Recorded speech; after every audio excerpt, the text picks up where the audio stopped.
Bharat mission હેઠળ દેશ અને જિલ્લાઓમાં અનેક અભિયાનો ચાલી રહ્યા છે। રાજપીપળાના એક જાગૃત નાગરિક અને સામાજિક કાર્યકર એવા નીરજ પટેલે મારું રાજપીપળા સ્વચ્છ રાજપીપળા પ્લાસ્ટિક મુક્ત રાજપીપળા બનાવવાની એક નેમ લીધી હતી। 16 નવેમ્બર 2024ના રોજ પ્લાસ્ટિક એકત્રિત કરવાની શરૂઆત કરી 31 ઓક્ટોબર 24 સુધી કરવાની હતી। રાજપીપળા શહેર સહિત આજુબાજુના ગામોને પણ સાથે લઈ 45 દિવસમાં 3000 કિલોથી પણ વધુ પ્લાસ્ટિક એકત્રિત કરી દીધું છે।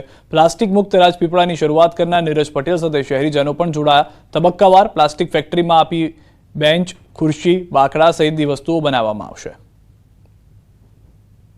ઉદ્દેશ એક જ છે કે પ્લાસ્ટિક જે પ્રમાણમાં એનો ઉપયોગ વધી રહ્યો છે ડે બાય ડે, અને આપણે સૌ જાણીએ છીએ કે એનો નષ્ટ કાળ બહુ અનિશ્ચિત છે। લાઈક 400-500 વર્ષ સુધી પણ એ નષ્ટ થઈ નહીં શકતું, અને જમીનમાં પણ જાય છે તો આપણી સોઇલને પણ પોલ્યુટેડ કરે છે। તો પ્લાસ્ટિક આજની તારીખમાં સૌથી મોટું દૂષણ છે, અને આપણે એનો ઉપયોગ નહિવત કરવો જોઈએ।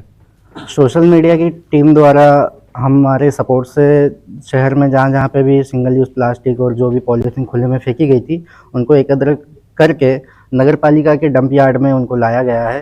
जो 16 नवंबर से 31 दिसंबर तक जो अभियान चलने वाला था उसमें लगभग 3000 किलो से भी ज़्यादा पॉलीथीन इकट्ठी की गई है।